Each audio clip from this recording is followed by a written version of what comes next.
जय जगत गुरु जय भारत। एक शब्द है पतिव्रता। सुनने में ही कितना सुंदर और पवित्र लगता है, परंतु आप में से अधिकतर लोगों को इस शब्द की परिभाषा का ज्ञान नहीं है। तो चलिए आज के वीडियो में इस शब्द पर खुलकर चर्चा करें। उससे पहले पतिव्रता आत्माओं के पति परमेश्वर का जयकारा लगाते हैं। परमपिता परमात्मा, सारी सृष्टि के रचनहार, कुल मालिक, असंख्य ब्रह्मांडों के स्वामी, जगत गुरु, तीनों लोकों में प्रवेश करके सबका भरण पोषण करने वाले राजाधिराज, आत्माधार, नाथों के नाथ, देवों के देव महादेव, सर्वेश्वर महेश्वर, मृत्युंजय, अजरो अमर, आदि अनादि, सनातनी प्रभु, जगत पिता जगदीश्वर, श्री श्री 1008 की उपाधि के वास्तविक अधिकारी, अकाल मूर्त शब्द स्वरूपी राम वासुदेव, सर्वगतम ब्रह्म, परम पूज्य, प्रथम पूज्य, परम संत, परम पुरुष, परम धनी, परम दयालु, सत्य कबीर, हक्का कबीर, अल्लाहु कबीर, अल्लाहु अकबर, बाखबर, अल्लाह ताला, जगत के तारणहार, जगत के मुक्तिदाता, जगत के जगन्नाथ, हारे के सहारे, हिंदुओं के राम, मुसलमानों के अल्लाह, सिखों के वाहिगुरु, ईसाइयों के मसीह,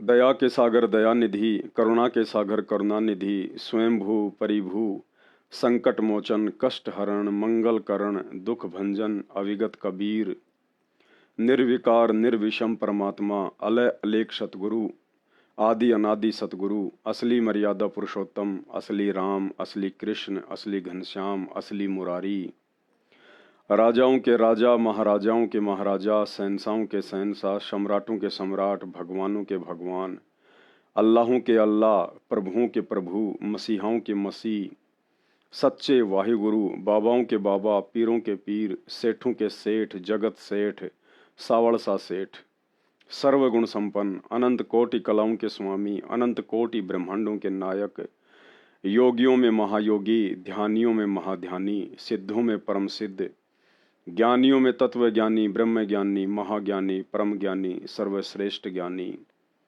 युवा कबीर, समरथ कबीर, असंवाद, अमित ओजा, सच्चे रहनुमा, करीम अल्लाह, सुभान अल्लाह, दुनिया के अंतिम पैगंबर। 8 सितंबर 1951 से गांव धनाना, जिला सोनीपत, हरियाणा, भारतवर्ष की पावन भूमि पे प्रकट रियल कल की भगवान, ब्रह्मा विष्णु महेश के दादाजी, संत श्रोमणी सतगुरु रामपाल जी परमेश्वर जी के चरण कमल में साध संगति से जुड़े हुए देश विदेश से सभी भाई बहनों का अनंत कोटि दंडवत प्रणाम। भाई और बहनों, परिवार हो, व्यवसाय हो या समाज हो, उन सब की एक मर्यादा बनी हुई है। उन मर्यादाओं को फॉलो किए बिना ना ही तो परिवार में सुख शांति रह सकती है, ना ही समाज में, और ना ही व्यवसाय में सफलता प्राप्त की जा सकती है। ठीक इसी प्रकार पतिव्रता शब्द अपने आप में एक मर्यादा भी है और जीवन में सुख शांति के साथ साथ सफलता का मूल मंत्र भी। व्यावहारिक जीवन में पतिव्रता शब्द उस स्त्री के लिए प्रयोग किया जाता है जिस स्त्री की संपूर्ण निष्ठा, लगन, प्रेम और समर्पण एक ही पुरुष अर्थात अपने ही पति के प्रति हो।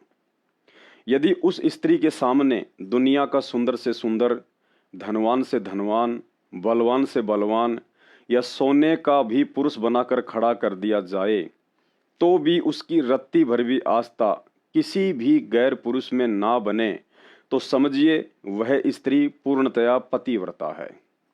और ऐसी पतिव्रता स्त्री सदैव अपने पति को प्रिय होती है। पति अपने सामर्थ्य के अनुसार ऐसी स्त्री की हर इच्छा पूर्ण करने का प्रयास करता है।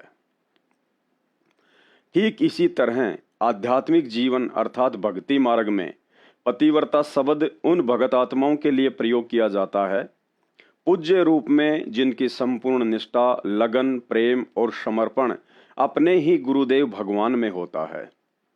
गुरु से उपदेश लेने के बाद अपना तन मन धन तथा सर्वस्व गुरु चरणों में समर्पित कर देने के बाद उन आत्माओं के सामने 33 करोड़ देवी देवता तो छोड़िए, यदि ब्रह्मा विष्णु महेश या स्वयं परम ब्रह्म परमात्मा भी आकर खड़ा हो जाए और कहे कि मैं सर्व सृष्टि को रचने और पालन पोषण करने वाला एकमात्र आदि पुरुष हूँ।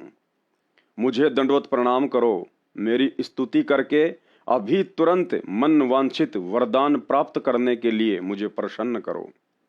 मैं तुम्हें क्षण भर में पृथ्वीपति बना दूंगा, तीनों लोकों का राज्य प्रदान कर दूंगा।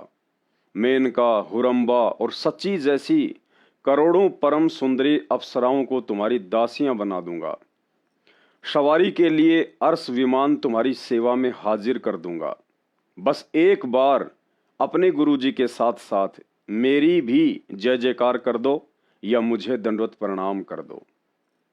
और प्रति उत्तर में वह भगत कहे कि श्रीमान परम ब्रह्म परमात्मा जी, आपने यहाँ पधारने में थोड़ी सी देर कर दी, क्योंकि जिन जिन नासवान सुख सुविधाओं को भोगने का ऑफर आपने अभी मेरे सामने रखा है, इससे भी असंख्य गुणा उत्तम अविनाशी ऑफर मेरे पूज्य गुरुदेव भगवान सतगुरु रामपाल जी परमेश्वर जी ने नाम दीक्षा वाले दिन ही मेरी झोली में मुफ्त में डाल दिए थे। परंतु उन नासवान ऐश्वर्यों को भोगने की मेरी तनिक भी रुचि नहीं बनती है।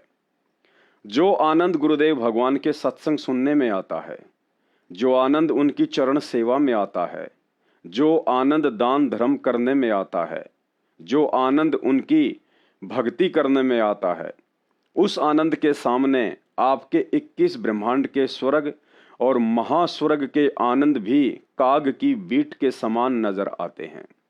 और कहे, राम बुलावा भेजिया दिया कबीरा रोए, जो सुख है गुरु चरणों में वो बैकुंठ में न होए। गुरु ज्ञान पर ऐसी दृढ़ भगत आत्माओं को ही पतिव्रता आत्मा कहा जाता है। कबीर साहिब से लाभ लेना है तो ये नियम अपना आजीवन निभाना होगा। स्वयं परमात्मा ब्रह्मा विष्णु महेश भी आ जावे, कोई आके यूं कहे मैं कबीर हूं, या स्वयं परमात्मा भी आ जावे, तो भी आपकी श्रद्धा डगमग नहीं हो कि नहीं हमें तुम्हारे भगवान गुरुदेव।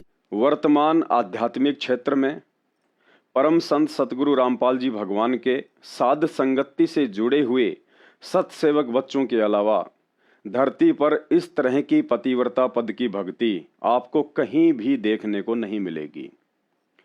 आम संसारी लोगों की तो बात ही क्या करें, जिन्हें इतना ही ज्ञान नहीं होता है कि भक्ति क्या है, क्यों करनी चाहिए, और भक्ति के लिए सर्वप्रथम गुरु बनाने की भी आवश्यकता होती है।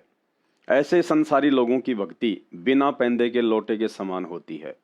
ऐसे लोग सुबह सुबह हनुमान मंदिर में हनुमान चालीसा पढ़ते मिलेंगे, तो शाम को किसी कीर्तन में ढोलक की धुन पर राधे राधे चिल्लाते हुए डांस करते हुए, तो कभी पीताम्बर या भगवा पहनकर पैदल यात्रा पर निकल पड़ेंगे। अर्थात पतिव्रता भक्ति की जानकारी के अभाव में इस तरह लकीर के फकीर बनकर ये लोग भी 84 लाख योनियों में कष्ट भोगने से नहीं बच सकते। दूसरे नंबर पर समाज के वे लोग आते हैं जो गुरु बनाकर भक्ति साधना करते हैं, जैसे कबीर पंथी, जय गुरुदेव पंथी, धन धन सतगुरु पंथी, राधा स्वामी पंथी, निरंकारी, ब्रह्मा कुमारी, ओम शांति, एस्कॉन पुजारी, श्री राम पुजारी, चारों शंकराचार्यों के पुजारी, अन्य संत महंत तथा भागवत कथा वाचकों के पुजारी। इन तमाम पंथों के संत महंत और गुरुजनों का स्टैंड भी क्लियर नहीं है। ये लोग कबीर वाणियां सुनाकर बात तो करते हैं एक परमात्मा की भक्ति की, लेकिन इनके घरों में काली, पीली, भैरव, भूत सहित 36 प्रकार के देवी देवताओं की मूर्तियां देखने को मिल जाएंगी। गुरु से नाम प्राप्त करके भी इन तमाम पंथों से जुड़े लोग बीड़ी, सिगरेट, जर्दा, गुटखा, शराब, भांग, अफीम, गांजा या मांसाहार जैसे किसी न किसी घटिया कर्म में अवश्य लिप्त पाए जाते हैं। शास्त्र अनुकूल व पतिव्रता पद की भक्ति का इन पंथों में लेस मात्र भी अंश देखने को नहीं मिलेगा। अर्थात पतिव्रता पद की जानकारी के अभाव में इस तरह लकीर के फकीर बनकर ये लोग भी 84 लाख योनियों में कष्ट भोगने से नहीं बच सकते। तीसरे नंबर पर मुस्लिम धर्म के लोग आते हैं। यहां भी आपको सब के सब सांप वाली लकीर पीटते हुए ही दिखाई देंगे। ये लोग भी पतिव्रता पद की भक्ति से कोसों दूर है। सलीम भाई कभी तो जामा मस्जिद दिल्ली में नमाज करने जाता है, तो कभी मोइनुद्दीन चिश्ती की दरगाह पर चादर चढ़ाने अजमेर, और दाव लग गया तो हज करने मक्का मदीना भी पहुंच जाता है। साथ में रोजा, रमजान और बकरीद की आड़ में जीव हत्या का पाप अलग से इकट्ठा करता रहता है। अर्थात पतिव्रता पद की जानकारी के अभाव में इस तरह लकीर के फकीर बनकर मुस्लिम समाज के लोग भी 84 लाख योनियों में कष्ट भोगने से नहीं बच सकते। भक्ति मार्ग में यही बुरा हाल सिख समाज और ईसाई समाज के लोगों में भी देखने को मिलता है। श्री नानक जी ने अपने जीवन काल में अपने गुरु काशी वाले कबीर साहिब के अलावा ना ही तो स्पेशल किसी गुरुद्वारे में पूजा पाठ की, ना ही किसी मंदिर में जाकर ढोल मंजीरे बजाए, ना ही ब्रह्मा विष्णु महेश सहित किसी अन्य भूत प्रेत की पूजा या व्रत उपवास किया। पूरा जीवन लोगों को उपदेश देकर एकमात्र सतगुरु की भक्ति पर लगाया। लेकिन पतिव्रता भक्ति को लेकर वर्तमान का सिख समाज भी पूरी तरह से डामाडोल है। श्री नानक जी ने पतिव्रता धर्म का पालन करते हुए जिंदा कबीर काशी वाले को अपना गुरु धारण करके ज्ञान और ध्यान प्राप्त किया। परंतु वर्तमान का सिख समाज श्री नानक जी और अन्य गुरुओं की पत्थर से बनी हुई बेजुबान समाधियों पर गुरुद्वारे बनाकर अपनी मनमुखी साधना कर रहा है, जो गुरु ग्रंथ साहिब की वाणियों के विपरीत होने से पूर्ण मोक्षदायक नहीं है। अर्थात पतिव्रता भक्ति की जानकारी के अभाव में इस तरह लकीर के फकीर बने रहे तो सिख समाज के साधक भी 84 लाख योनियों में कष्ट भोगने से नहीं बच सकते। रही बात पतिव्रता पद की भक्ति को लेकर ईसाई समाज की, तो ईसाई समाज के प्रवर्तक ईसा मसीह और उनके 12 शिष्यों की दर्दनाक अकाल मौत ही पर्याप्त है उनकी आंखें खोलने के लिए।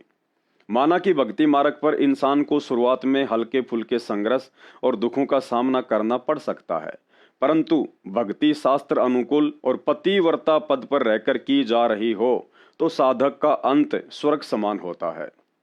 परंतु ईसा मसीह की स्वयं की भक्ति भी सत्य और शास्त्रों के अनुसार नहीं थी। परिणाम आप सबके सामने है। आजीवन भक्ति करते करते भी महादुखी रहे और अंत में तो कहना ही क्या, मात्र 30 साल की उम्र में स्वयं हजरत ईसा को और उनके 12 विशेष शिष्यों को कैसी दर्दनाक अकाल मौत का सामना करना पड़ा था। चर्च में क्रूस पर लटकी हुई उनकी लहूलुहान मूर्तियां देखकर आसानी से अंदाजा लगाया जा सकता है। कहने का मतलब है, पतिव्रता भक्ति के अभाव में जिस पंथ के प्रवर्तक हजरत ईसा की ऐसी दुर्गति से अकाल मृत्यु हुई हो तो भला उनकी भक्ति करने से वर्तमान में किसी न किसी बुराई में लिप्त ईसाई समाज के साधकों का अंत क्या होगा, ज्यादा खुलकर बताने की आवश्यकता नहीं है।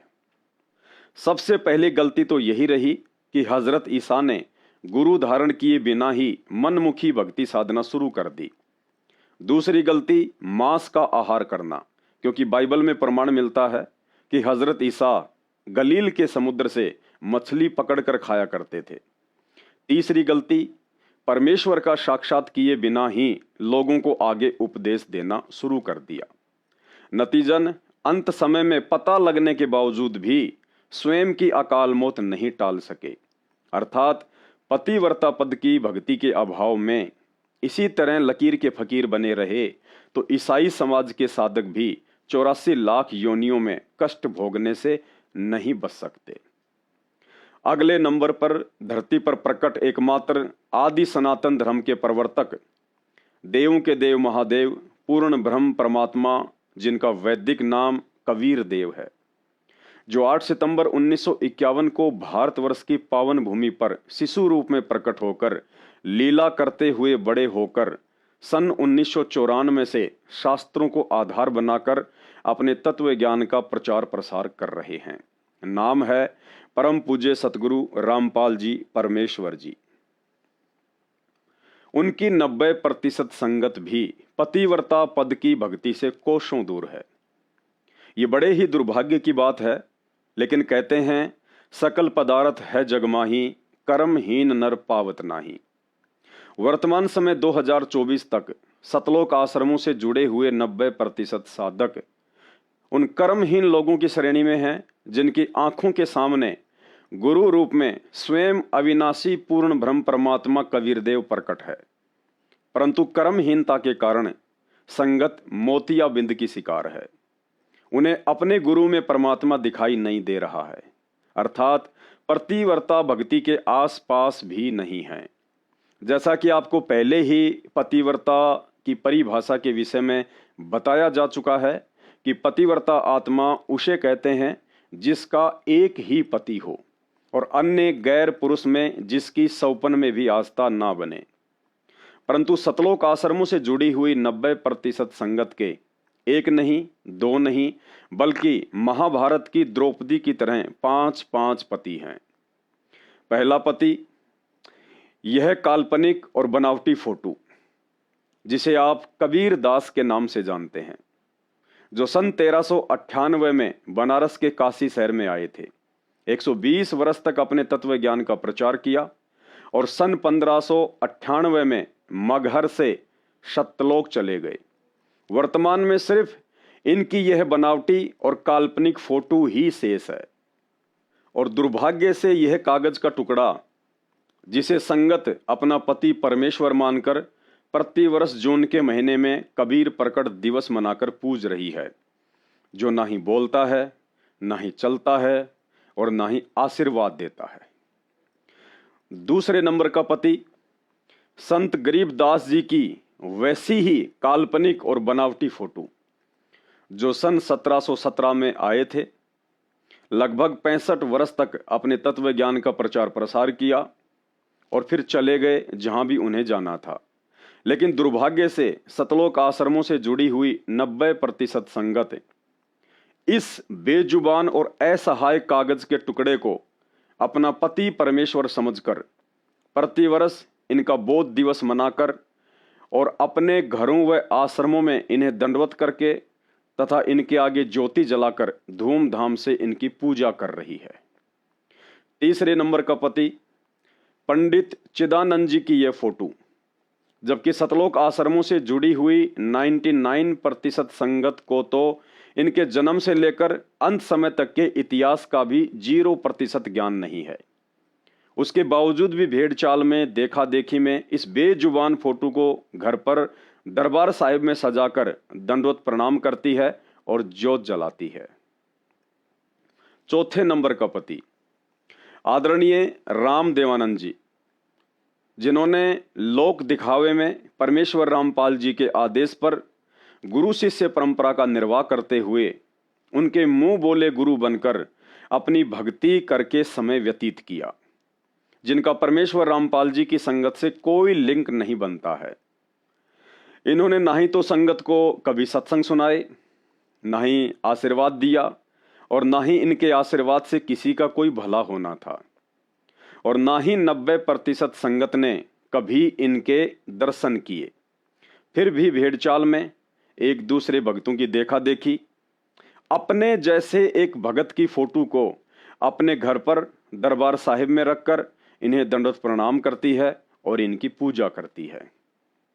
इतना ही नहीं, सतलोक आश्रमों से जुड़ी हुई संगत पतिव्रता पद को लेकर इतना नीचे गिर चुकी है, आप चाहें तो इनसे किसी की भी पूजा करवा सकते हैं। इसी वर्ष सन 2024 में श्री राम जन्मभूमि अयोध्या में काल पुजारियों के लिए अयोध्या में भंडारा लगवाकर दशरथ पुत्र श्री रामचंद्र जी की पूजा करवाई गई। अर्थात गुरु धारण करने के बाद भी पतिव्रता पद को ठोकर मारते हुए किसी अन्य देव या अवतार के निमित्त यदि उसके धाम पर जाकर आप कोई भी धार्मिक अनुष्ठान करते हैं तो वह भक्ति कर्म भी आन उपासना के अंतर्गत अप्रत्यक्ष रूप में उसकी पूजा करने में ही आता है।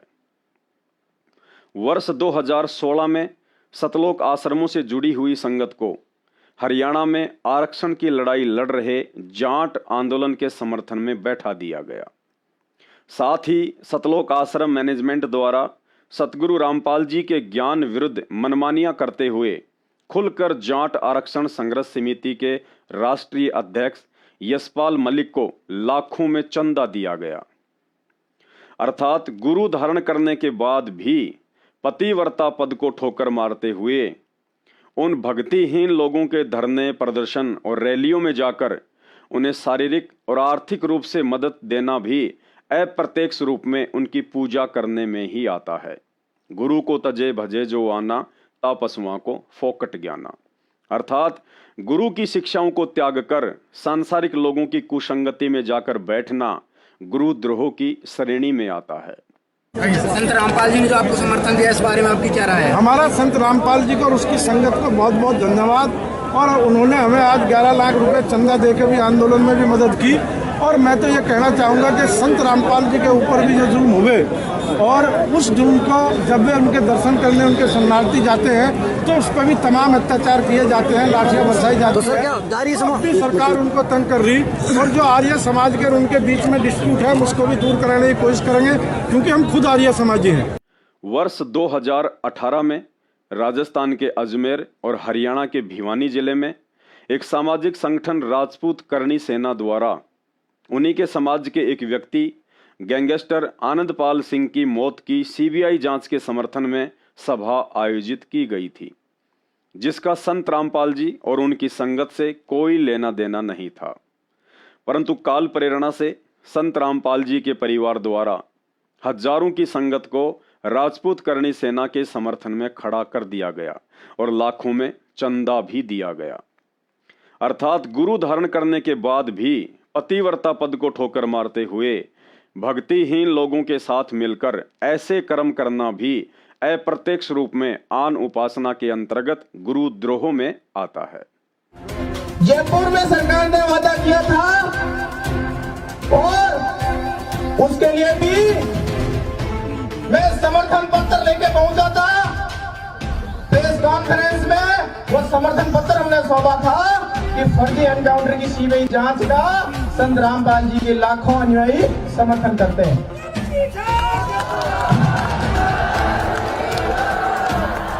भारत माता की, भारत माता की, मां पद्मावती की, मां पद्मावती की, सत्यमेव इंकलाब।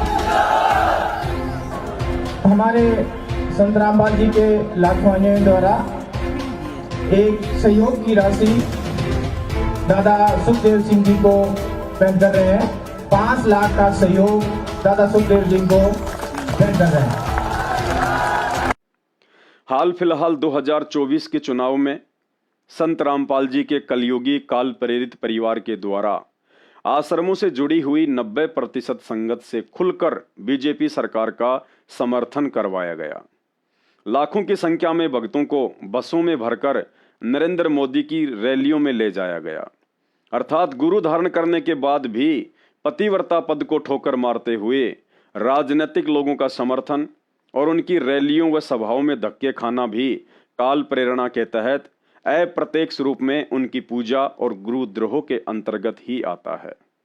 मोदी की रैली में, और जो ऐसा मंजर मैंने मतलब रैलियों में देखा होगा पहले, लेकिन आप भी देख के बताना आखिरकार ये रैली बोलती क्या है, और जो रैली में आए लोग हैं उनसे बातचीत करेंगे वे क्या बोलते हैं। फिलहाल के लिए मैं एक बार थोड़ा सा दिखाता हूँ आपको।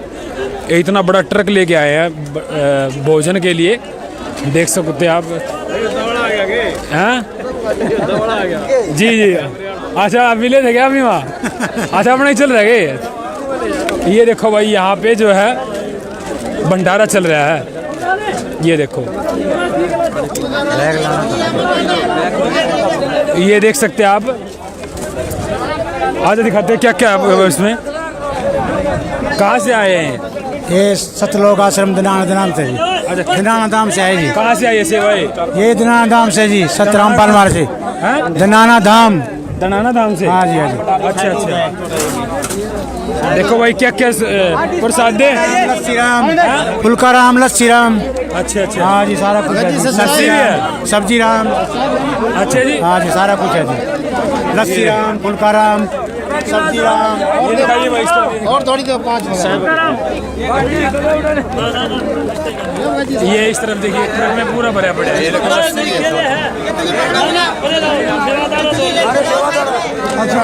कुछ लोगों से बातचीत करेंगे भाई, कहाँ से आए हैं, क्या कुछ मामला है। और जो ये जो सेवा है ना, ये है संत रामपाल महाराज जी की तरफ से बनाए गए हैं। और इस तरफ कहाँ से आए हो जी आप लोग? एक मिनट रुको। हाँ जी, कहाँ से आए हो? फतेहाबाद। फतेहाबाद से। अच्छा, मतलब कि मोदी ये भाई बाबा जी के भगत हैं। कहाँ से आए हो जी? भाई हम तो धनाने के यहाँ हैं? धनाने से यहाँ। धनाना से हो? अच्छा, ये धनाना तो संत रामपाल महाराज जी के वहाँ से। बस वो तो धनाना धाम है। हाँ, अच्छा, वो अच्छा। धनाना धाम है। अच्छा, गुआना। अच्छा, गुहाना से हो गया? गुआना। अच्छा, क्या रैली में आए हो? हाँ, रैली में है। अच्छा, रैली में आए हैं। बड़े कंफ्यूज हो रहे हैं लोग, पता नहीं क्या हो गया। चलो भाई इस तरफ चलते हैं। थोड़े कन्फ्यूजिंग में है, रैली में तो आए हैं लेकिन पता नहीं थोड़ी सी भड़क बैठ गई है, थोड़ी सी कन्फ्यूजिंग में है भाई। बताएं क्या क्या क्या चर्चा चले।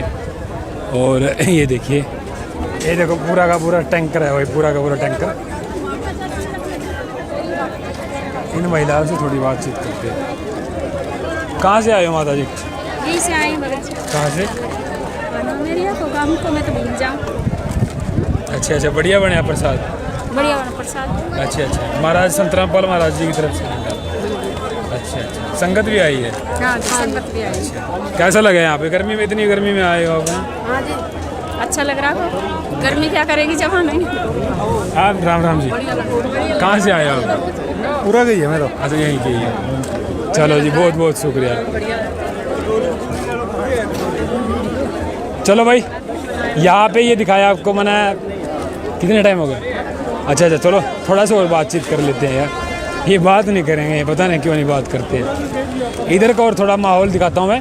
फ़िलहाल यहाँ पर हेलीकॉप्टर पहुँचेंगे और हेलीकॉप्टर पहुँचेंगे तो मोदी जी यहाँ से जो है संबोधन करेंगे। उसके बाद जो हरियाणा में क्या कुछ प्रभाव पड़ेगा वो चीज़ देखने लायक होगी भाई।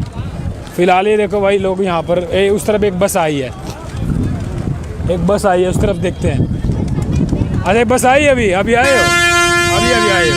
कहाँ से आए हो? गुड़गांव से। गुड़गांव से? बड़ी दूर से। कहाँ से आए हो जी? गुड़गांव से। गुड़गांव से? हाँ। अच्छा, रैली में आए हो? हाँ। अच्छा अच्छा, कौन सी विधानसभा से आए हो? गुड़गांव से आए जी हम। तो क्या करें, वो कहाँ भगत जी को बताएगा।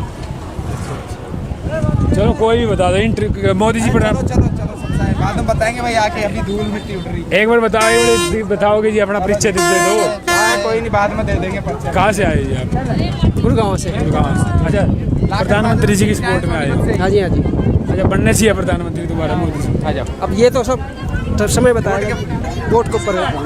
अच्छा अच्छा। हाँ, उनको समर्थन पूरा मिलेगा तो बिल्कुल बनेंगे। अच्छा अच्छा, चलो भाई, ये पता क्या है, इस वीडियो के माध्यम से मैं पता क्या बताना चाह रहा हूँ। ज़्यादा नहीं कुछ कहूँगा मैं, समझ गए होगे आप लोग। ज़्यादा बोलना मेरे लिए घातक हो सकता है, क्योंकि यहाँ पर मैंने देखा ना तो संत रामपाल जी की संगत आई है और वो खुल के नहीं बोल रहे हैं, आए ज़रूर हैं। तो आप इस वीडियो के माध्यम से क्या अंदाज़ा लगाओगे, क्योंकि कोई ना कहीं किसी धार्मिक संगठन का यहाँ पहुँचना, किसी सत्संग का यहाँ पहुँचना, चलो कोई वो तो आप अपने निजी विचार कोई भी बोल सकता है, लेकिन अंदाज़ा क्या है तो आप कमेंट बॉक्स में रहिए। तब तक के लिए नमस्कार। विचार करने की बात है।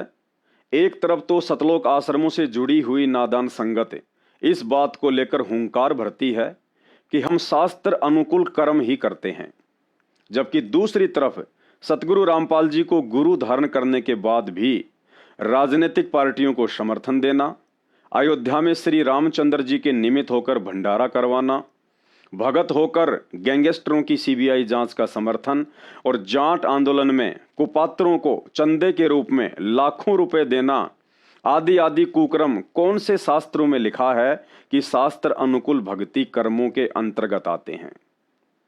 दुनिया को गीता जी अध्याय नंबर 16 के श्लोक नंबर 23 का हवाला देने वाले सतलोक आश्रमों से जुड़े हुए नादान भगत आज स्वयं शास्त्र विरुद्ध कर्मों में लिप्त होकर खुशी खुशी अपनी भक्ति का सत्यानाश कर रहे हैं। वर्तमान में संपूर्ण विश्व में पूर्णतया पतिव्रता पद और गुरु वचनों पर चलते हुए शास्त्र अनुकूल सत भक्ति करने का सौभाग्य सिर्फ और सिर्फ साध संगति से जुड़े हुए परमेश्वर रामपाल जी के सतसेवक बच्चों को नसीब है। भाई और बहनों, अभी तक वीडियो में आपको इतना तो पता चल ही गया होगा कि पतिव्रता भक्ति क्या होती है तथा कौन कौन इस पतिव्रता भक्ति से अभी कोसों दूर है। अब आगे वीडियो में आपको स्वयं परमेश्वर रामपाल जी के मुख कमल से छोटे छोटे वीडियोज के माध्यम से ये समझाने का प्रयास करेंगे कि पूर्ण मोक्ष प्राप्ति के लिए पतिव्रता पद पर रहकर भक्ति करना क्यों आवश्यक है तथा इसे कैसे सफल बनाया जा सकता है। पूर्व काल में एक समय रेणुका नाम की एक पतिव्रता औरत थी। पतिव्रता धर्म को लेकर उसकी काफी चर्चा थी। वह प्रतिदिन नहाने के लिए नदी के किनारे जाया करती थी और वापस आते समय अपने पतिव्रता धर्म के बल पर अपने पति के नहाने के लिए पानी की पोट बांध कर लाया करती थी। पानी की पोट का अर्थ है जिस प्रकार ग्रामीण औरतें अपने खेतों से पशुओं के लिए एक कपड़े में चारा बांध कर लाती हैं, उसी प्रकार अपने पतिव्रता धर्म के बल पर रेणुका नदी से एक कपड़े में पानी की पोट बांध कर लाया करती थी और उस कपड़े से जल की एक बूंद भी नीचे नहीं गिरा करती थी। एक दिन वह नदी में स्नान कर रही थी। उसी समय अर्जुन का एक बाल जो नदी में नहाते समय टूटकर बहता हुआ आ रहा था। रेणुका की नजर उस बाल पर पड़ी तो उसे उठा लिया। बाल सोने की तरह चमक रहा था। रेणुका ने उस बाल की प्रशंसा करते हुए, उसकी सराहना करते हुए मन ही मन में सोचा कि बाल इतना सुंदर है तो वह व्यक्ति कितना सुंदर होगा। यह सोचते सोचते स्नान करने लगी और चलते समय कपड़े में जल को बांधने लगी तो जल नहीं बंध रहा था। काफी प्रयास करने के बाद आकाशवाणी हुई कि बाल सरायो रेणुका और बंधी न जल की पोट और परमात्मा की भक्ति में तनिक न चाले खोट। आकाशवाणी में कहा गया कि रेणुका, आज तेरा पतिव्रता धर्म समाप्त हो गया क्योंकि तूने अपने पति के अलावा किसी अन्य पुरुष के बाल की प्रशंसा कर दी। और अगली लाइन में बताया गया कि बाल सरायो रेणुका बंधी न जल की पोट, भाई परमात्मा की भक्ति में तनिक न चाले खोट। अर्थात सच्चे सतगुरु की भक्ति भी पतिव्रता पद पर आए बिना सफल नहीं हो सकती। पूर्ण मोक्ष प्राप्ति के लिए एक भगत ने अपने पति परमेश्वर गुरुदेव भगवान के अतिरिक्त शौपन में भी रेणुका की तरह किसी अन्य पुरुष या देव की प्रशंसा, पूजा या भक्ति करके या अपने गुरुदेव के बराबर भी किसी अन्य को महत्व देकर भक्ति सफल नहीं की जा सकती। और इसीलिए हम मंदबुद्धि भक्तों की आंखें खोलने के लिए परम पूज्य सतगुरु रामपाल जी भगवान ने पतिव्रता पद की भक्ति को समझाते हुए पवित्र पुस्तक ज्ञान गंगा में नियम नंबर 17 में स्पष्ट लिखा है कि आप जब भी आश्रम में सत्संग सुनने या वैसे दर्शन करने के लिए आते हैं तो सर्वप्रथम अपने गुरुदेव को लंबा लेटकर दंडवत प्रणाम करें। उसके बाद सदग्रंथ साहिब, कबीर साहिब जी की मूर्ति या अन्य संतों को केवल प्रणाम करें। अर्थात पतिव्रता भगत आत्मा ने दंडवत प्रणाम सिर्फ और सिर्फ अपने गुरुदेव भगवान को ही करना है, अन्य किसी को भी नहीं। क्योंकि यदि हमने अपने गुरुजी के साथ साथ अन्य संतों की फोटो जैसे गरीबदास जी की फोटो, कबीर साहिब जी की फोटो, दादा गुरुदेव की फोटो या पंडित चितानंद जी की फोटो को दंडवत प्रणाम किया तो समझो हमने अन्य संतों को भी अपने पति अर्थात गुरुदेव भगवान के बराबर ही महत्व दे दिया, जो कि एक सच्चे भगत अर्थात पतिव्रता आत्मा के लक्षण नहीं है। जबकि साध संगति से जुड़े हुए सत्सेवक भाई बहनों को छोड़कर सतलोक आश्रमों में और शतलोक आश्रमों से जुड़ी हुई 90% संगत के घर पर बने दरबार साहिब में जहां मात्र अपने गुरुदेव भगवान की ही फोटो रखनी होती है, उस जगह पर आपको कबीर जी की दाढ़ी मूंछ वाली काल्पनिक फोटो भी मिलेगी, गरीबदास जी की काल्पनिक फोटो भी मिलेगी, दादा गुरुदेव और पंडित चितानंद जी की फोटो भी मिलेगी। और पतिव्रता पद की भक्ति से कोसों दूर नादान संगत ज्ञान को आधार ना बनाकर उन सभी अन्य संतों को भी लंबा लेटकर दंडवत प्रणाम करती है, उनके आगे ज्योति जलाती है, जबकि अन्य संतों को दंडवत और उनकी पूजा के लिए अभी आपने ज्ञान गंगा पुस्तक में पढ़ा कि परम पूज्य सतगुरु रामपाल जी भगवान ने स्पष्ट मना किया हुआ है। इसी संदर्भ में सतगुरु रामपाल जी भगवान ने पतिव्रता पद के विषय में बताया कि केवल एक तीसरा बीच में नहीं आना चाहिए। तीसरा मतलब गुरु और शिष्य के अलावा कोई तीसरा बीच में नहीं होना चाहिए। इसी को पतिव्रता पद कहते हैं। जबकि सतलोक आश्रमों से जुड़ी हुई संगत ने तीसरा तो छोड़ो, चार चार को अपने घरों में और दरबार में विराजमान कर रखा है। अब जैसे यहाँ पर नात्मा आती हैं, जो सच्चे दिल से बिल्कुल हृदय से पुकार करती है, उनको तुरंत लाभ मिलेगा, आज ही मिलेगा। और कुछ इसी हैं बेचारी डुप्लीकेट सी, हाँ भी ना भी नाम भी ले लिया और पूजाएं भी करूंगी, उस गुरुजी ने भी मानने जाऊंगा, पहले वाले को मान लूंगा। ये डुप्लीकेट से रहेंगे, इतना लाभ नहीं मिलेगा बिल्कुल। एक तीसरा बीच में नहीं होना चाहिए। अब सीधा गुरुजी दास को बनाना पड़ेगा आपको। वो पहले वाले गुरु की आस्था कति त्यागनी होगी, हृदय सपने में भी नहीं रहेगा ना, तब लाभ शुरू होगा आपको। पतिव्रता पद इसी को कहते हैं कि गुरु को तजय भजय जो आना, ता पशुआ को फोकट ज्ञाना। यहाँ कुछ आत्माओं को काल प्रेरणा से ये शंका हो सकती है कि गुरुजी तो इस वीडियो में अन्य नकली संतों व गुरुओं की बात कर रहे हैं। जी, आपने बिल्कुल सत्य सुना, लेकिन आगे यह भी सुना होगा कि गुरु को तजे भजे जो आना, ता पशुओं को फोकट ज्ञाना। अर्थात अपने गुरु के अलावा अन्य किसी भी पहले वाले गुरुओं की पूजा नहीं होनी चाहिए। अगर विचार करोगे तो पता चलेगा कि संत गरीबदास जी भी 300 वर्ष पहले गुरु ही थे। दाढ़ी मूछ वाले कबीर जी भी 650 वर्ष पहले गुरु ही थे। आदरणीय रामदेवानंद जी भी 25 वर्ष पहले गुरु ही थे। और पंडित चिदानंद जी भी लगभग 100 वर्ष पहले गुरु ही थे। भाइयों और बहनों, आपके मन में इस खरपतवार को समाप्त करने के लिए आपकी पत्नी का उदाहरण देकर समझाता हूं। आपकी पत्नी एक पतिव्रता औरत है, क्योंकि पति रूप में आपके अतिरिक्त वह किसी अन्य गैर पुरुष के आगे समर्पण नहीं करती है। अब उसका चरित्रहीन देवर अपनी बकवाद करने के लिए उस औरत से कहे कि भाभी जी, पतिव्रता औरत तो उसे कहते हैं जो बाहर के किसी गैर पुरुष के आगे समर्पण ना करे, जबकि मैं तो इसी परिवार का हूं और आपका देवर भी हूं, और बड़े भैया की तरह मेरे आगे समर्पण करने से आपका पतिव्रता धर्म समाप्त नहीं होगा। अब आप ही बताइए, क्या उस देवर की यह बात उचित है? आप कहेंगे बिल्कुल भी नहीं। ठीक इसी प्रकार सतगुरु रामपाल जी भगवान से उपदेश लेने के बाद पहले वाला गुरु, चाहे बाहर वाला अर्थात दूसरे पंथ वाला हो, या घर वाला, चाहे अपने ही गुरु परंपरा से संत कबीर जी, संत गरीबदास जी, रामदेवानंद जी या पंडित चिदानंद जी ही क्यों ना हो, यदि भूलकर भी उस औरत की तरह अपने पति के बराबर महत्व देकर समर्पण कर दिया तो पतिव्रता धर्म उसी समय समाप्त हो जाता है।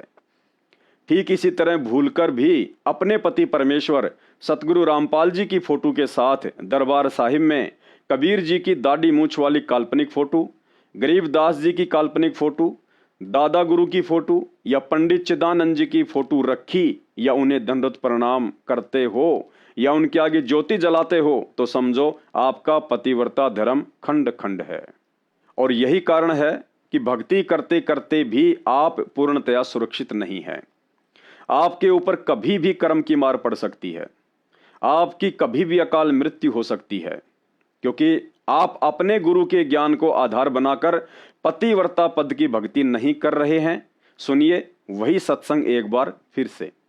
अब जैसे यहाँ पर नात्मा आती हैं, जो सच्चे दिल से बिल्कुल हृदय से पुकार करती है, उनको तुरंत लाभ मिलेगा, आज ही मिलेगा। और कुछ इसी हैं बेचारी डुप्लीकेट सी, हाँ भी ना भी नाम भी ले लिया और पूजाएं भी करूंगी, उस गुरुजी ने भी मानने जाऊंगा, पहले वाले को मान लूंगा। ये डुप्लीकेट से रहेंगे, इतना लाभ नहीं मिलेगा बिल्कुल। एक तीसरा बीच में नहीं होना चाहिए। अब सीधा गुरुजी दास को बनाना पड़ेगा आपको। वो पहले वाले गुरु की आस्था कति त्यागनी होगी, हृदय सपने में भी नहीं रहेगा ना, तब लाभ शुरू होगा आपको। पतिव्रता पद इसी को कहते हैं कि गुरु को तजय भजय जो आना, ता पशुआ को फोकट गया। पतिव्रता आत्मा की भक्ति की शक्ति के आगे बड़े बड़े देव और महादेव भी नतमस्तक हो जाते हैं। श्री देवी भागवत पुराण में कथा आती है कि एक समय शंखचूड़ राक्षस और देवताओं के बीच स्वर्ग प्राप्ति के लिए भयंकर युद्ध छिड़ गया। ब्रह्मा विष्णु महेश और इंद्र सहित मुख्य मुख्य देवताओं ने लाख प्रयत्न किया, परंतु शंखचूड़ राक्षस का बाल भी बांका नहीं कर पाए। अंत में देवर्षि नारद ने बताया कि शंखचूड़ राक्षस की पत्नी एक पतिव्रता औरत है और जब तक उसका पतिव्रता धर्म नष्ट नहीं होगा तब तक शंखचूड़ की मृत्यु असंभव है। अंत में धोखे से श्री विष्णु जी ने शंखचूड़ राक्षस का रूप बनाकर उसकी पत्नी तुलसी के साथ भोग विलास करके उसके पतिव्रता धर्म को नष्ट किया। तब कहीं जाकर वह राक्षस देवताओं के हाथों मारा गया। कथा का निष्कर्ष यह निकलता है कि सतलोक जाने के लिए यदि काल निरंजन पर विजय प्राप्त करनी है तो हमने भी भक्ति मार्ग पर गुरु धारण करने के बाद तुलसी की तरह पतिव्रता पद पर आना पड़ेगा, अन्यथा काल निरंजन हमारी भक्ति को सफल नहीं होने देगा। जिस प्रकार युद्ध में शंखचूड़ के अलावा जितने भी बड़े बड़े राक्षस योद्धा थे वे देवताओं के हाथों युद्ध में मारे जा रहे थे, क्योंकि ना ही तो वे स्वयं पतिव्रता धर्म पर थे और ना ही उन राक्षसों की पत्नियां। और दूसरी तरफ जब तक शंखचूड़ की पत्नी तुलसी का पतिव्रता धर्म सुरक्षित था तब तक ब्रह्मा विष्णु महेश भी उसे पराजित नहीं कर सके। ठीक इसी प्रकार वर्तमान समय में सतगुरु रामपाल जी भगवान से उपदेश लेने के बाद भी सतलोक आश्रमों से जुड़े हुए भक्तों की आए दिन काल के हाथों अकाल मृत्यु हो जाना या भ्रमित होकर भक्ति को ही त्याग देना इस बात का प्रमाण है कि संगत अभी पतिव्रता पद पर नहीं है। वहीं दूसरी तरफ साध संगति से जुड़े हुए भाई बहनों से इस काल निरंजन का सैकड़ों कोस दूर रहना और निरंतर भक्ति मार्ग पर दृढ़ता के साथ संघर्ष करते हुए आगे बढ़ना इस बात का प्रमाण है कि सतगुरु रामपाल जी भगवान के आशीर्वाद से ज्यादातर सत्सेवक आत्माएं पूर्णतया पतिव्रता बनकर भक्ति कर रही हैं और काल निरंजन निरंतर तुलसी की तरह हम पतिव्रता आत्माओं के पतिव्रता धर्म को तुड़वाने के लिए साम दाम दंड भेद वाली घटियां नीतियां भी अपनाता रहता है, परंतु सतगुरु की विशेष मेहर और हमारी दृढ़ता के आगे हर बार उल्टा मुंह की खाकर रह जाता है। क्योंकि पतिव्रता धर्म पर बने रहने की प्रेरणा और शक्ति हम सत्सेवकों को सतगुरु रामपाल जी भगवान के सत्संगों से मिलती है। जैसा कि पतिव्रता पद को लेकर सतगुरु रामपाल जी भगवान इस 2 मिनट के सत्संग में क्या समझा रहे हैं, ध्यान से सुनिए। जैसे पपैया प्यासा बूंद का प्यू प्यू लो लगाई, प्यासे जान निकल जागे सिख और नीर न भाई गुरु से लगन कठिन है भाई। कि जैसे पपैया छोटा सा चिड़िया जैसा पक्षी होता है, वो केवल जब आकाश में बादल छा जाते हैं तब अपनी आवाज लगाता है। उसकी आवाज पपैये की होती है, पपैये की पी पी पी पानी के लिए पुकारता है। बारिश हो जा तो उस जल को पीता, पृथ्वी के जल को नहीं पीता, बेशक मर गया। इसी प्रकार इसका उदाहरण परमात्मा ने दिया कबीर साहब ने कि जैसे पपैये की तरह तुम हो जाओगे कि अपने सतगुरु और गुरु के अतिरिक्त किसी से भी स्वप्न में भी कोई लाभ नहीं चाहोगे। दुखी हो चाहे सुखी हो, चाहे लाभ धनी हो चाहे निर्धन हो, कुछ भी देवता दिखे पर होने दो एक बार उसको। तो इसी प्रकार इसको पतिव्रता पद कहा। जब हम परमात्मा के प्रति इतने समर्पित हो जाएंगे, स्वप्न में भी आन देव नहीं आएगा, उसके बाद आपकी बाह परमात्मा पकड़ेगा। और जब वो बाह पकड़ लेगा फिर देखना आप हैरान होते चले जाओगे, हे परमात्मा ऐसी कृपा कैसे हुई हमने कन्या पर तो जैसे गरीबदास जी बताया कि गरीब पतिव्रता जमी पर जो जो धर है पाँव समर्थ झाड़ू देत है ना काटा लग जा। कहते परमात्मा कबीर गरीबदास जी बताते हैं दो दिन मेरी शरण है ताका हूं मैं दास। गेल गेल ला गया फिर गबलक धरती आकाश दास गुलाम नौकर हूं मैं उसका। अब जैसे माँ बाप बच्चों के नौकर होते हैं, नवावे धुआवे कपड़े परावे हर तरह से ध्यान रखें उनका, तो ये नौकरी का नौकरी है ये। और इतना प्रेम भी होता है बच्चों में। तो इसी प्रकार जब हम इसकी शरण में आ जाएंगे तब ये दाता हमारे को इतना ही प्यार देगा। शरण पड़े को गुरु संभाल जाने का बालक भोला रे। शरण पड़े को गुरु संभाल जाने का बालक भोला रे। कह कबीर तुम चरण चित राखो यो सोई मैं डोरा रे। कह कबीर तुम चरण चित राखो जो सोई मैं डोरा रे। मानत न मन मोरा साधो मानत न मन मोरा रे। बार बार मैं ये समझाऊं जग में जीवन थोड़ा रे। भक्ति में पतिव्रता पद के महत्व को समझाते हुए एक समय सतगुरु रामपाल जी भगवान ने बताया, यदि आपको भक्ति मार्ग पर पूर्ण रूप से सफल होना है तो गुरु को भगवान मानकर ही अपनी हर आध्यात्मिक क्रियाओं को करना पड़ेगा। अर्थात गुरु के अलावा किसी अन्य को भगवान की दृष्टि से देखा तो आपकी कोई भी आध्यात्मिक क्रिया जैसे तीनों समय की आरती, मंत्र जाप, दंडोत प्रणाम व हवन यज्ञ आदि क्रियाएं सफल नहीं हो पाएंगी।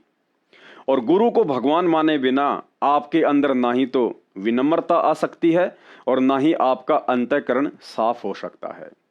साथ ही गुरुदेव कह रहे हैं कि इसमें औपचारिकता बिल्कुल भी नहीं चलती है।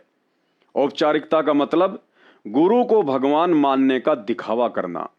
जैसा कि सतलोक आश्रमों से जुड़ी हुई 90% संगत जुबान से तो सतगुरु रामपाल जी को भगवान भगवान कहती है, परंतु जैसे ही जून का महीना आता है तो उस दाढ़ी मूछ वाली कबीर जी की काल्पनिक फोटो का कबीर प्रकट दिवस मनाकर अपने गुरु को एक सामान्य संत और उस दाढ़ी मूछ वाली काल्पनिक फोटो को अपना भगवान साबित कर देती है। तो यहाँ गुरुदेव भगवान कह रहे हैं कि भक्ति मार्ग में औपचारिकता नहीं चलेगी। पूर्णतया अपने ही गुरु को भगवान मानकर पतिव्रता पद पर आना होगा, तभी मोक्ष हो पाएगा। क्योंकि गुरु को भगवान मानकर भक्ति करना ही परमात्मा का रूल है। सुनिए अनमोल सत्संग और सत्सेवक भाई बहन विचार करें कि आप कितनी खुशकिस्मत आत्माएं हैं जो वर्षों से साध संगति से जुड़कर हृदय से अपने गुरु को ही भगवान मानकर पतिव्रता पद पर रहकर अपनी हर आध्यात्मिक क्रियाएं कर रहे हैं। गुरु मानुष कर जानते ते नर कहिए अंध। अब आपको उदाहरण भी बताया था कि गुरु जी को भगवान मानकर ही हमने अपनी आध्यात्मिक क्रियाओं को करना पड़ेगा। क्योंकि आप जब गुरु जी के पास जाओगे तो आपके मन में ये होगा, यदि इनके स्थान पर भगवान होते आज तो आप कैसा व्यवहार करते। निष्कपट गदगद आत्मा और चेहरे की तरह इन्हें देखते रहते। तो ऐसे आप में विनम्रता आवेगी, आपका अंतःकरण नरम होगा, आपका दोष दूर होने लग जाएगा। यदि आप इस दास को अपने जैसा ही एक व्यक्ति समझोगे, भाई थोड़ी बहुत दो बात सीख रहा है, गुरुजी है नाम देता ले लेता हूँ, इससे लाभ नहीं होगा। लाभ होगा तभी जब आपके हृदय में असीम श्रद्धा होगी इस दास के प्रति। एज ए गॉड आपने मानना पड़ेगा इस इक्वेशन को, इस प्रश्न को हल करने के लिए, जन्म और मृत्यु के इस प्रश्न से पीछा छुटवाने के लिए, हल को सोल्व करने के लिए प्रॉब्लम को आपने मानना पड़ेगा। ये रूल है ईश्वर का। तो आप अपने हृदय से मानोगे, औपचारिकता नहीं, हृदय से करना पड़ेगा। एक सत्संग में तमोगुणी श्री शंकर जी और पार्वती जी की कथा सुनाकर सतगुरु रामपाल जी भगवान ने हम मंद बुद्धि आत्माओं को समझाना चाहा है, यदि सतगुरु से भक्ति मार्ग का सार प्राप्त करना हो तो गुरु धारण करने के बाद पार्वती जैसी गलती करने से बचना होगा। जो तीनों लोकों में तमोगुण के स्वामी श्री शंकर जी को हल्के में लेकर चल रही थी। एक दिन संयोगवश देवर्षि नारद जी ने पार्वती को बताया कि आपके 107 जन्म हो चुके हैं और हर जन्म में आप श्री शंकर जी को ही अपने पति रूप में वर चुनती हैं, और बताया कि माता, भगवान शंकर के पास एक अमर मंत्र है, यदि वे आपको वह मंत्र प्रदान कर दें तो आपका यह जन्म मरण का रोग समाप्त हो सकता है, अन्यथा नहीं। नारद जी की ये बात सुनकर पार्वती को विश्वास नहीं हुआ कि भगवान शंकर तो मुझे अपने प्राणों से भी अधिक प्रेम करते हैं, फिर मुझे अभी तक वह अमर मंत्र क्यों नहीं दिया। नारद जी ने बताया कि आपने अभी तक उन्हें अपने पति के रूप में ही देखा है, जिस दिन परमात्मा के रूप में देखोगी उस दिन आप उस अमर मंत्र को प्राप्त करने की अधिकारी बनोगी। उस दिन के बाद पार्वती जी का भाव भगवान शंकर को लेकर पति से हटकर परमात्मा वाला बन गया और उसने वह अमर मंत्र प्राप्त किया। भाइयों और बहनों, अब आप गुरुदेव भगवान के मुख कमल से ये 4 मिनट की कथा सुनेंगे तो आपको स्वतः ही ज्ञान हो जाएगा कि सन 1994 से लेकर वर्तमान समय 2024 तक सतगुरु रामपाल जी भगवान ने किसी भी आत्मा को भक्ति मार्ग का वह अनमोल अमर मंत्र, जिसे सार शब्द कहा जाता है, किसी को भी प्रदान नहीं किया, क्योंकि अभी तक एक भी आत्मा उस पतिव्रता पद पर नहीं पहुंच पाई है जो उस अमर मंत्र को प्राप्त करने योग्य बनी हो। और योग्य उस समय बना जाता है जब यह जीव आत्मा तन मन धन, मन कर्म वचन और हृदय से अपने सतगुरु के अलावा किसी अन्य संत महात्मा या मूर्तियों में भगवान को देखना छोड़ देती है, जिसकी शुरुआत सन 2014 बरवाला कांड के बाद साध संगतियों से शुरू हो चुकी है। अर्थात पतिव्रता पद पर आकर यदि कोई सार शब्द के योग्य बनने की दिशा में आगे बढ़ रहे हैं तो सिर्फ सत्सेवक भाई बहन हैं, जिन्होंने खुलेआम सोशल मीडिया पर कबीर जी की समझे जाने वाली दाढ़ी मूंछ वाली इस काल्पनिक फोटो को फाड़कर लाखों की संगत सहित देश दुनिया को एक संदेश दिया है कि सृष्टि में यदि कोई कबीर भगवान है तो वर्तमान में मानव रूप में धरती पर प्रकट परम पूज्य सतगुरु रामपाल जी भगवान हैं, और उनके अलावा यदि किसी अन्य में भगवान देखा तो उनकी शरण में आकर भी लाख जन्म सतलोक के दर्शन नहीं कर पाओगे। इसके अलावा पतिव्रता धर्म को अपनाते हुए सत्सेवक भाई बहनों ने अपने अपने घरों से और दरबार साहिब से संत गरीबदास जी, दादा गुरु रामदेवानंद जी और पंडित चिदानंद जी की फोटोओं को भी अग्नि में शवा करके या जल प्रवाह करके तथा अपने सतगुरुदेव भगवान के अलावा तीनों समय की आरती में या वैसे भी संत गरीबदास जी, दादा गुरु जी और पंडित चिदानंद जी आदि का जयकारा लगाना छोड़कर परम पूज्य सतगुरु रामपाल जी भगवान को ये विश्वास दिलाया है कि अब इस कलयुग की बिचली पीढ़ी में सतलोक आश्रमों से जुड़ी हुई 90% संगत और पार्वती की तरह गुरु रूप में प्रकट आप परमेश्वर जी के अतिरिक्त सौपन में भी किसी अन्य में परमात्मा को देखकर या आप जी के अलावा किसी अन्य का प्रकट दिवस मनाकर हम सत्सेवक अब पहले वाली गलतियां नहीं दोहराएंगे और ना ही 650 साल पहले की तरह आपको नाराज होने का मौका देंगे। आपके द्वारा प्रदान की गई शिक्षा और तत्व ज्ञान का भरपूर फायदा उठाकर इसी जन्म में पतिव्रता पद को अपनाकर आजीवन मर्यादित भक्ति करते हुए मोक्ष प्राप्त करेंगे। सुनिए यह अनमोल सत्संग और बात समझ में आ जाए तो सतलोक आश्रमों से जुड़ी हुई 90% मंद बुद्धि संगत की तरह वर्तमान में गुरु रूप में साक्षात धरती पर प्रकट सतगुरु रामपाल जी भगवान के अतिरिक्त इस बेजुबान कागज के टुकड़े दाढ़ी मूंछ वाली फोटो में भगवान देखना और पूजना तुरंत त्याग दें, अन्यथा इस जन्म में सतलोक जाने की उम्मीद ना करें। इसी प्रकार जिस भी इष्ट का वो उपासक इसी प्रकार तन और मन से आश्रित होकर उस बताए गए गुरु के वचन पर डट कर आप उसकी साधना करते हो तो आप भगवान शिव की प्राप्ति कर सकते हो। दर्शन हो जाना कोई बड़ी बात नहीं होती। अब यहां पर इतना लंबा विवरण है इस एक उपलब्धि को पाने के लिए किसी भी इष्ट का। दर्शन हो जाना कोई बड़ी बात नहीं है, लेकिन वह स्थान पाना, अमरत्व पाना, ये अलग भिन्न वस्तु है।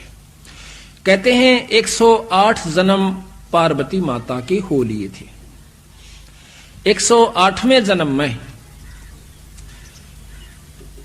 नारद जी मिलते हैं, कहते हैं हे माई, हे सती जी, आप अभी जन्म और मरण के चक्कर से नहीं बच पाई। वो कहने लगे भाई कि ऋषि जी, जन्म और मरण का चक्कर खत्म हो सकता है? अक हो सकता है। दवाई कहां मिला है? भगवान शंकर के पास, शिव जी के पास। उनके पास एक अमर मंत्र है, अमोघ मंत्र है, जो आपको दे दें, आप नियम से जाप करोगे तो आप अमर हो जाओगे। एक बार तो असमंजस में पड़ जाती है कि नारद की बात कुछ जची नहीं, तो नारद जी समझ गए कि माई का भी बात समझ में आई नहीं, ये विश्वास नहीं कर रही। कहते हैं कि आपके 107 जन्म हो चुके, 108वां जन्म हुआ है और आप मर जाते हो। भगवान शंकर जो है आपके रुंड को, सिर को काट कर माला बना लेता है। अब उसने सोचा कि वो जो रुंड माला है वो मेरी है, कहां आपकी है। बहुत पछताती है कि ये क्या कारण हुआ कि मैं मर जाऊं और मेरे को जान से भी प्रिय समझते हैं भगवान शंकर। तो नारद ये संभव नहीं लग रहा। तो नारद जी कहते हैं कि अभी तक आप उसको अपना पति समझ रहे हो, आपने उसको परमात्मा नहीं जाना। आप उसको परमात्मा जान के भक्ति करोगे, आपका भाव भी भिन्न होगा, आपके अंदर कसक भी न्यारी होगी। अब इस बात को सुनकर पार्वती के सारे शरीर में शरणाहट उठा। जाकर के जब प्रतिदिन महल में आया करते थे शिव भगवान, तो उसका कुछ और विचार भाव होया करता था, जैसे पत्नी का होया करे। लेकिन उस दिन वो देखा है कि आज तो इसकी आत्मा भिन्न है, चरणों में चिपट जाती है, रोती है पड़कर चरणों में। कहती भगवान, मुझ पापनी पर ऐसा कौन सा दुष्कर्म हुआ, मेरे में ऐसी कौन सी कसूर रहा मेरे अंदर परमात्मा, कि आपने मेरे को अपनी आंखों का आगे मरते हुए देखते रहे और आपके पास अनमोल मंत्र है। तो कहने लगे वह शंकर भगवान कि पार्वती, ये तेरे विचार तक हो ना, ये बताइए आपको बताया किसने कि आज मुझे नारद जी मिले थे। ओहो, आंखों से पानी नहीं रुक रहा पार्वती का और कहते मालिक, मैं पापनी हूं, मैं नीच आत्मा हूं, अवश्य मेरे से कोई ऐसा गलत व्यवहार आपसे हुआ होगा जिसके कारण आपने मुझे ये मंत्र देने के काबिल नहीं समझा होगा। फिर कहते हैं भगवान शंकर उनके सिर पर हाथ रख के कि पार्वती, ये इतनी अनमोल वस्तु है, ये आम व्यक्ति को नहीं बताई जा सकती जब तक ये अधिकारी नहीं हो जाता। गरीबदास जी महाराज कहते हैं कि जब तक सीप का मुंह बंद होता है, चाहे सारा सामन बरस जावे, उसमें मोती नहीं बन सकती। जब उसका मुंह खुल जाएगा, एक बूंद बहुत होती है। अगर आप में या कसक नहीं उत्पन्न होती, चाहे मैं रोज कथा सुना देता, रोज आपको ये मंत्र सुनाता, आपका कोई असर नहीं होना था। आज आपकी आत्मा का वो सीप रूपी मुंह यानी कसक खुल चुकी है। आज मैं ये मंत्र आपको सुनाऊंगा, आप में जगह बन गई है, अब मैं आपको मंत्र दूंगा। ये लंबा प्रकरण है। फिर उनको वो नाम दिया और पार्वती अमर हुई।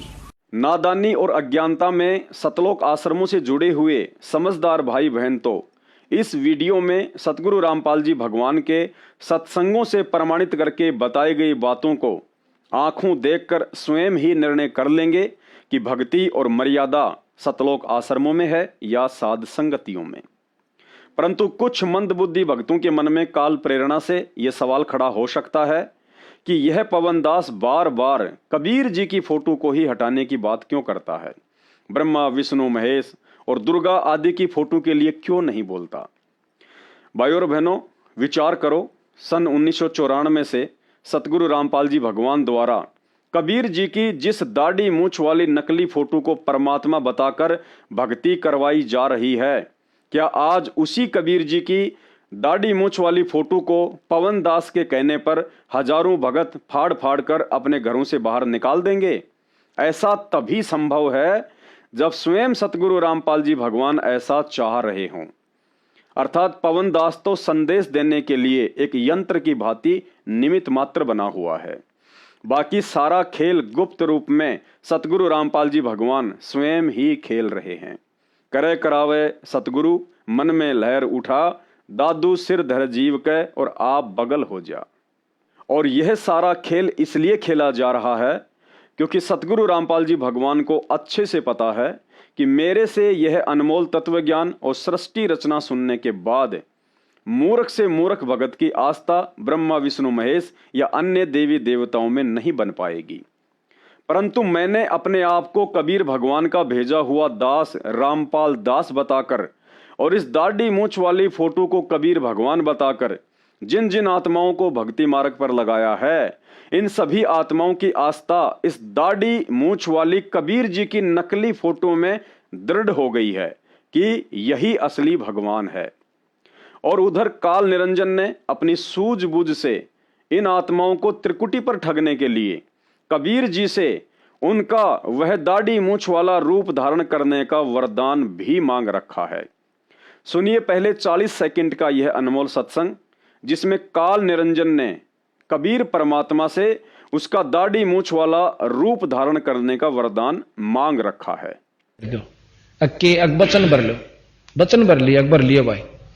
न्यो बोला जी कि चारों युगों में 3 युगा में जीव थोड़े ले जाना, सतयुग, त्रेता और द्वापर, और चौथा युग जब आवे कलयुग कितने ले जाइयो। न्यो बोला वह बड़ी अड़ाई तन तया। अच्छा भाई कोई बात नहीं। दूसरा यह है कि मैं आपका रूप बना सकूं, मैंने ये आज्ञा दे दो। भाइयों और बहनों, वीडियो सुनकर आपके बात समझ में आ गई होगी कि पवन दास को निमित्त बनाकर क्यों सतगुरु रामपाल जी भगवान इस दाढ़ी मूंछ वाली कबीर जी की काल्पनिक फोटो को भक्तों के घरों से बाहर निकलवा रहे हैं।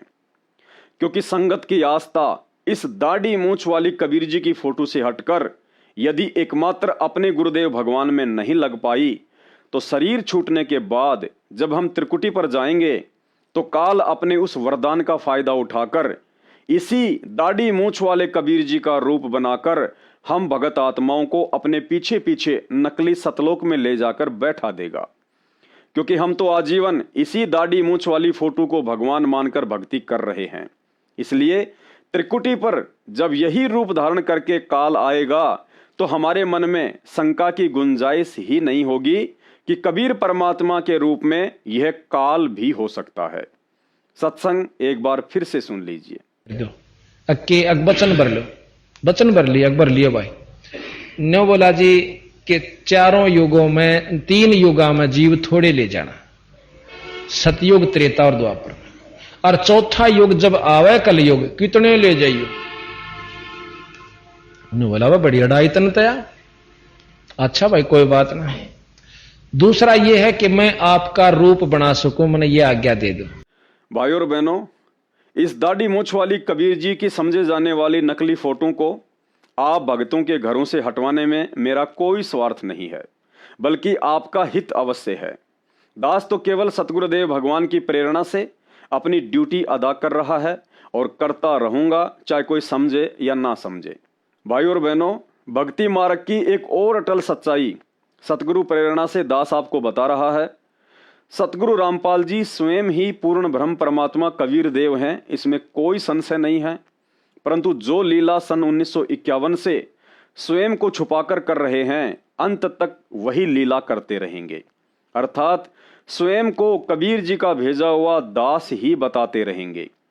परंतु मनुष्य शरीर में उनकी शरण ग्रहण करके तत्व ज्ञान को आधार बनाकर जो जो आत्माएं उनके द्वारा स्वयं को दास कहने के पीछे की गुप्त लीला को समझकर और आजीवन पतिव्रता पद पर रहकर भक्ति करती रहेंगी, अंत में सतलोक तो वही जा पाएंगी। बाकी आत्माएं भी भक्ति तो आजीवन ही करेंगी, परंतु गुरु को भगवान ना मानकर मात्र भक्ति धन इकट्ठा करेंगी और अंत में काल की गुलाम बनकर यहीं 21 ब्रह्मांडों में चक्कर काटती रहेंगी। अंत में ज्यादा कुछ ना कहकर आपको गुरुदेव भगवान की एक 3 मिनट की इसार जेल से आई हुई ऑडियो सुनाऊंगा। यदि आप जरा भी बुद्धि रखते होंगे तो अपने गुरुदेव के संकेत को अवश्य समझ जाएंगे तथा ज्ञान को आधार बनाकर मान बढ़ाई को त्याग कर फर्जी सतलोक आश्रमों से नाता तोड़कर अपने आत्म कल्याण के लिए साध संगति से जुड़ जाएंगे। सुनिए सत्संग और दास को दीजिए इजाजत। अगले वीडियो में फिर मुलाकात होगी। बंदी छोड़ सतगुरु रामपाल जी भगवान की जय हो। बच्चों कुर्बान हो जाओ इस परम पिता पे। ये कोई बच्चों की लेख नहीं है। और परमात्मा कबीर साहब ने कैसी कृपा कर रखी आपके। देखो कहां से आकाशवाणी हो रही है, कहां से आप तक अपने बच्चों तक ये अमृत पिला रहा है। इतने लाडले हो आप मालिक को, जैसे छोटा सा बच्चा माँ न होया करे, छीनने का लगा कर दूध पिलाती है। दूध से फिर कदे सर ने देखेगी, कदे पैरा ने, कदे फुंसी फांसी तो ना है। तो बच्चों आज इतने लाड आपके कर रहा तेरा हमारा पिता। कहाँ से अमृत आपको घर बैठे पिला रहा है और आपकी केयर टेक भी करता रहता है। मेरे बच्चों को कोई काल का दूत, भूत भैरव या अन्य कोई देव कोई कष्ट ना दे दे। बच्चों विश्वास करो इतनी पर परमात्मा आपको शरण में रखे। कहते हैं साधा से ती मस्करी चोरा नाल खुशाल, मल खाड़ा जीतेंगे ये युगन युगन के माल। आप युगन युगन के माल हो। इस भक्ति रूपी अखाड़े में पहले से एक्सरसाइज करते आ रहे हो, ठीक है। नहीं सफलता मिली तो अब आपका फाइनल गेम है और आप आहार में खुराक में कोई कमी नहीं छोड़ी जाएगी। मालिक पर विश्वास करो, कुर्बान हो जाओ। जिसका तुम चिपके बैठे हो ये संपत्ति और संतान तेरे साथ मिल जाएगी। नोट कर लो, आपको भी पता है। लेकिन अब ये संतान आपकी होगी अगर ये शरण में रहेंगे। कोई अटैक काल का नहीं होगा। काल की चोट तुम खुद खाओगे, नाम तोड़ के बकवाद करके। आपको ऐसे रखेगा जैसे टीवी की अंडों को महाभारत के युद्ध में रखा था। 100 कार्ड बढ़ा देगा। और ये कहां से मैं बोल रहा हूं पता है आपको? और यहाँ क्या हो रहा है क्या आप भी नहीं समझोगे इस मालिक को? बच्चों धन्य आपके माता पिता जी से जन्म हुआ। कुर्बान हो जाओ, भूल जाओ संसार को। अपने मालिक में इतना दृढ़ आस्था कर लो कि उसके अतिरिक्त सौपन भी कोई दूसरे का ध्यान आपका ना दे, सौपन में भी कोई आन ना दिखे। पतिव्रता पद में आने के बाद परमात्मा क्या करेंगे? गिरिपति भरता जमी पर जो जो धर है पावे, समृत झाड़ू देते हैं ना काटा लग जाए। इतना साथ हो जाएगा। आज साथ तो आज भी है पर हम बालक हमने दिखते को जावे। आज भी इतने साथ आपको बहुत दुखों से बचा रहे। आप विश्वास करो, मालिक आपको मोक्ष दे, सदा सुखी रखे। सत्साई। Hello hello hello. सत्साई। हाँ सत्साई भाई जी। और ठीक हो? हाँ ठीक है भाई। और खाना खोना खा लिया आपने? हाँ भाई कर लिया भंडार। और सुनाओ जी। आप बताओ भाई, आप कह रहे हो कि हम फंस गए, आप मैसेज में बता रहे। नाम न तो ना कहिए फंस गए। नहीं मैसेज में लिख रखा है ना ना ना वो पढ़ ना मेरे को। आप तो गलत कहेंगे, मैंने तो नहीं लगता है यूँ। मैंने तीसरा लग गया। ना ना ना और ओले में देख के बताऊँ कोई बात नहीं। मैं तो ये कह रही हूँ भाई अपनी भक्ति करनी हमने भगवान की ना फंसा क्यों है मन तो बस। और मर्यादा में रहकर भक्ति करेंगे तो भाई भगवान आप पे लाभ देगा हमने। ना सही बात है। मर्यादा कौन है तो फिर भगवान की तरह हमारे द्वारा। मैंने तो जब नाम लिया था या करो था दाम नहीं था अपना। अच्छा जब लिया था तो वो हंगामा भी हुआ था यहाँ पे। जब मैं यही तो था तो 2014 में लिया था भाई, बरवाड़ा से लिया था। अरे बरवाड़ा ये वाला चलो कैसी अरे भंडारे में। हाँ हम क्या जाया कर भाई? क्यों? हमने जानते हैं ये तो दो नाव की सवारी होगी ना। किया तो कबीर परमात्मा ने मान लो या सतगुरु रामपाल जी ने मान लो। हम तो एक भगवान की पूजा करें, हम तो सतगुरु रामपाल जी ने भगवान मान रहे हैं, हम तो उसका प्रकट दिवस मनाया करें। वो तो ठीक है, फिर मैं वो यहाँ पे चल लोगे दंगाना धाम ना हमारा उड़ के काम है, उड़ को भगवान ने भक्ति ना उड़ की है। जब हमारे गुरु जी को तो हम टिंडे लेने जाएंगे। अच्छा यह कौन सी बात हुई? हम जान ला रहे, मैं ताऊ जान ला रहे, हम जान ला रहे, बताइए क्या बात है? वो तो देश जान लग रहा है, कितने वो करोड़ा आदमी हो रहे हैं वो जान लग रहे। फिर वो जितना ज्ञान होगा उतना ही बरतेंगे भाई। नो भीड़ को लेना चाहिए, भगवान ने भीड़ की जरूरत को ना। अच्छा वहाँ जान तो मतलब कोई ज्ञान नहीं। मैं यह बात आपको देख रखा भाई, खूब देख रखा से उड़ा है ना, 10 जनता पढ़ पढ़ कर देख रखा हमने तो भक्ता किया से लेते बेरा लाग रहा है। कौन भगत कितनी भक्ति करा है, कौन कितना भगवान मान रहा है, कितने पानी में है ये। जब हमने तो जाना छोड़ा था, हमने तो 2018 से जाना छोड़ा है। अच्छा हमने तो जब ये पवन और संजय की वो चाली थी ना, एक भाई पवन गुरुद्रोही संजय गुरुद्रोही हो रहा है, वो अपने अड्डे खोल कर बैठ गए। अरे अड्डे तो तुम खोल रहे हो, ये नामदान सेंटर खोल कर ये भगता थे 21,000 का पाठ ले लेकर ना। अरे ये तो जगह जगह दान सेंटर खोल दिए ना। एक बात ये परमात्मा के ज्ञान क्या दूर उसके आधार पर ना चल रही नहीं, ये तो विरुद्ध चल रही है। जो हमारे परमात्मा के ज्ञान सुनो, हमारे परमात्मा के ज्ञान के दो विरोध चल लगा ना, उसके विरुद्ध चल लगा तो वो हमारा कुछ नहीं लागता। कोई भगत होते हमारा घर में क्यों ना हो। सही बात है, हम तो उस भगवान के उस पर चल लेंगे ना, जो भगवान ने रास्ता बता रखा, हम तो उस पर पार उतरेंगे। किसी के भगत के गए इतना उतरे ना यह बात भी ठीक। क्यों अपने उस तो करो ना। हाँ दिमाग तो भाई ये तो सारे उल्टे काम करवा रहे हैं। ये तो परमात्मा की आड़ लेकर परमात्मा तो बैठे हैं जेल में। ये हमारे जैसे भक्ता ननु बढ़ा दे, आदेश आ गया, पीले परचे आ गए, आदेश आ गया। अरे परमात्मा के आदेश भी तो वो होंगे कि ये कौन है परमात्मा का मिनट में आदेश बदल देंगे। हमारे अच्छा का बदलो चाहे 10 बार परमात्मा। सही बात है, हमारे पीठ पीछे तो बदलेंगे तो हम तो ना मानना भाई। हमने तो वही मानने हमारे लिए जो सत्संग में बता दिया। हाँ हमारे गुरु जी तो बड़े जेल में जा रहे हैं। सही बात है, ये सत्संग में जो आदेश दे रखे नहीं सारे हमारे आदेश है। सत्संग ने फॉलो करो, सत्संग में जो बोल रखा है वही करेंगे हम तो। परमात्मा ने राजनीति में कद बताया आगे भगता ने राजनीति में जाना चाहिए। कोई से सत्संग में भी बता दो ना, को राजनीति कर रहा करे पर भगत ने जरूर जाना चाहिए उधर।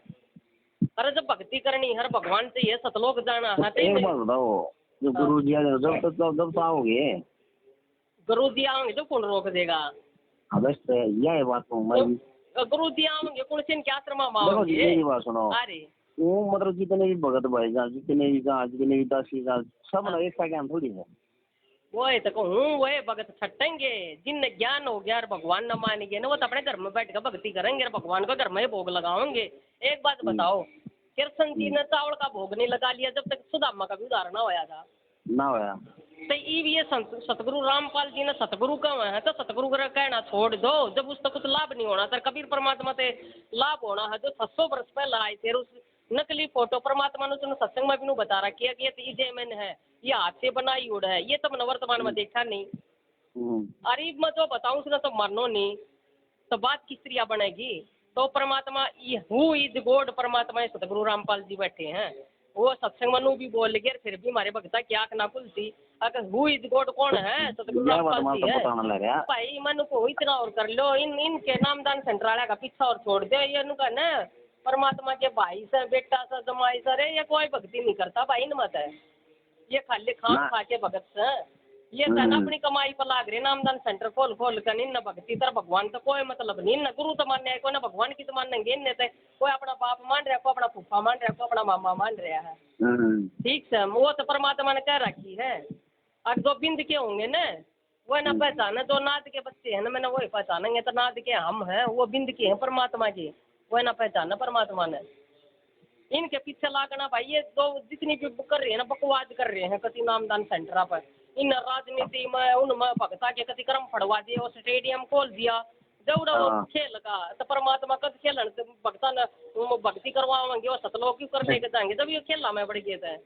31,000 का भक्ता का दान कर दिया उन्हें नाम में चंदे के रूप में देन लाग रहे। तो भक्ता के कर्म फुटे हैं कि ना फुटे? हम तो भाई 1 रुपया भी ना देते किसी, हमने तो कर रखे हैं। अगर भगवान उन मंदिर में है ना उन दो नामदान सेंटर वाला दोरा भगवान है ना, तो भक्ति हम भी कर रहे, सत भक्ति पर रह अपने नियम मर्यादा पूरी निभाकर अपने भगवान के घर में मंदिर लगा रखा हमने, तो जोत जगाव है और अपना भगवान का भंडारा लगाकर भोग लगाव है अलवे राम का।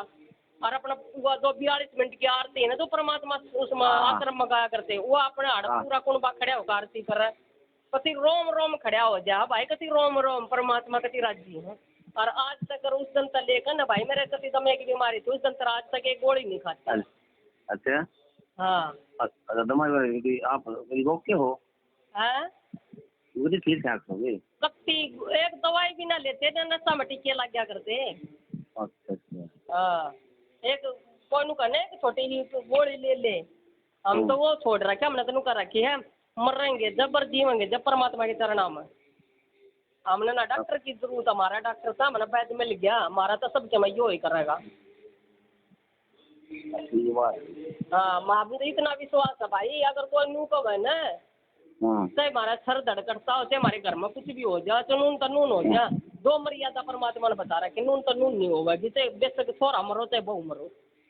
सही बात है जी। अपना कल्याण करवाना है यो के भरा मौका मिल रहा है पिछली पीढ़ी में, बस यो आखिरी टेम है परमात्मा नु करेगा, तारा आखिरी पत्ता है यो, अपना समझ जाओ और कर लो, काम कम करो। बात बता दी बड़ी सब एक साथ ज्ञान है नहीं, ये थोड़ा किधर करना है। मेरी बात सुनो, संगत साथ संगति तो ही मिल जाकर ज्ञान, मेरी बात आपस में भगत तो ज्ञान चर्चा करेंगे, परमात्मा की चर्चा चलाओगे, जो तन्ना ना बेरा वो तो तू बताओगा, जो मन ना बेरा वो मन तेर से बेरा लाग जावे।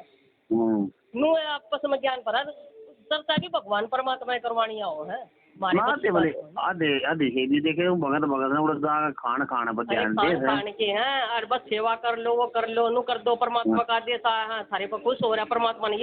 ये तुम सत्कर मान लिया भाई, जो ऑडियो ये जो जेल मताओ है ना, ये आकाशवाणी है परमात्मा की परीक्षा के लिए। परमात्मा ने उल्टे काम मतलब क्या करना भी भगता छोड़ मारा है, कौन भगत कितना चल रहा है, क्योंकि परीक्षा में परमात्मा सही सही बात नहीं बतावेंगे, काल के जरिए हमारी परीक्षा होगी, ठीक है। और दो जेल में जो आदेश आवा ना, अगर राजनीति में नू कर दियो और वो कर दियो, सबने सुनी है मुँह तो सबने इसकी वोट देनी उसकी ना देनी है ना सुनी, तो पार्टी देख कर तब परमात्मा ने खुद सत्संग में भी नहीं बोल रहा क्या, पार्टी देख कर किसी तो वोट देनी नहीं। और ये राजनेता ने बैठा बैठा कर आश्रमा में कुर्सी सजा सजा कर उनकी तो इसी खातरदारी करे हैं, चाहे को बीड़ी पियो चाहे दारू पी रहा और सीधे उसके बैठा है के नियम मर्यादा रह रही है, कुछ ना रह रही, ये खुद अपनी मर्यादा भंग करे बैठे, ये हमारी कौन सी मर्यादा बचवाएंगे। और एक बात बता, हम इनके द्वारा अरदास लगवाने जाओ, ये सीधे पाठ बोल दे ज्योति का वो बोल देंगे, क्यों भाई परमात्मा पैसा का भूखा है ये, परमात्मा का भाव देखा भगत के।